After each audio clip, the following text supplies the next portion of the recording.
Most F1 fans in the last few weeks and months have been talking about the rise of McLaren and, well, how Mercedes are slowly getting back into it, Red Bull being in Formula Spaceship 1, and Ferrari being Ferrari since 2009.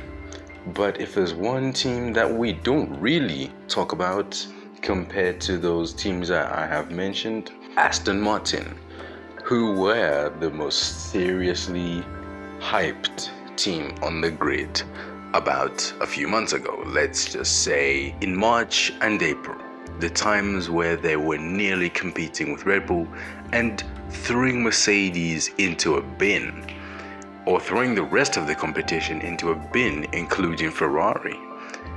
Well, as the second half had begun, because this is basically the business end, Aston Martin have fallen off horribly.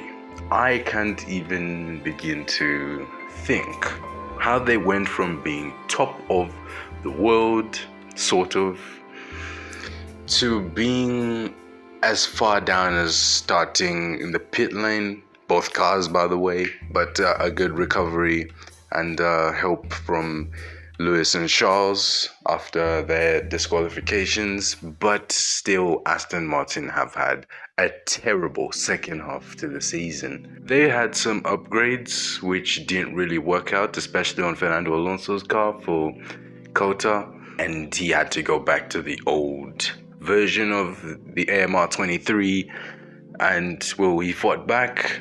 If we talk about Lance Stroll, I don't really think I can explain this in a few minutes, because it can take about 10 minutes just trying to explain what's been going on with Lance Stroll in the last few weeks and months. Because Lance Stroll has had one of the most horrendous times in his career since he joined the sport. There's a lot that's happened. I mean, you can start off with that huge crash in Singapore, which we were all glad he walked away from. And well, was it Qatar, where he pushed his trainer?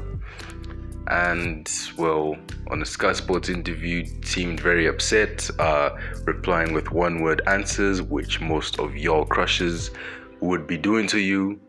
Let's get that out of the way for a moment. But Lance Stroll is the one that's going through the most torrid time. Fernando Alonso, yes, is pushing hard. Lance Stroll is pushing hard, pushing the barriers hard. Aston Martin's drivers are giving it everything to make sure that car can compete with McLaren, because McLaren have jumped them at this point, if I'm correct, or are close to them. But if you talk about on track and not the standings, McLaren are way ahead of Aston Martin.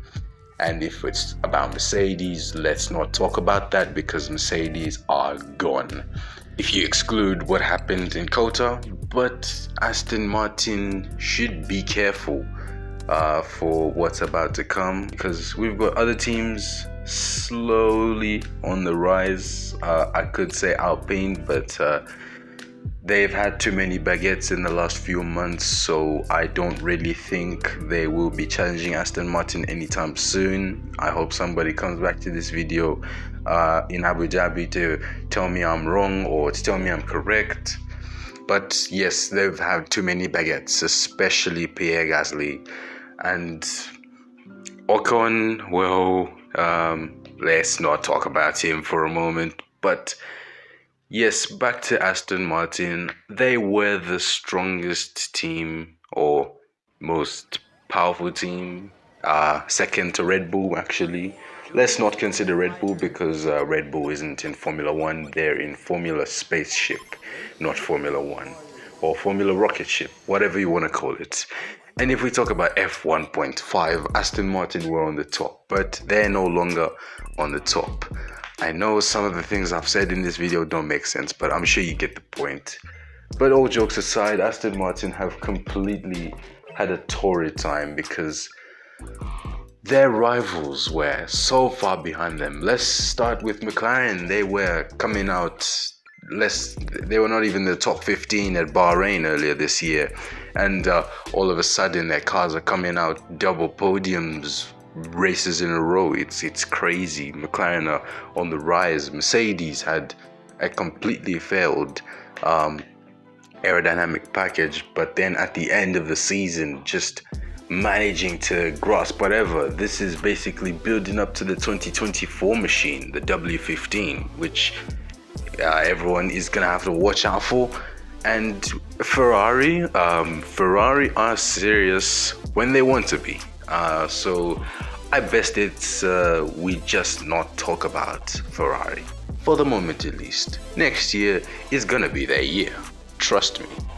But otherwise, thank you so much for watching. If you did enjoy this video, please remember to smash the like button. Let me know what you thought in the comments, or what you think about Aston Martin, whether they're a joker of a team or they're just having it unlucky. Thank you so much for watching. See you guys next time.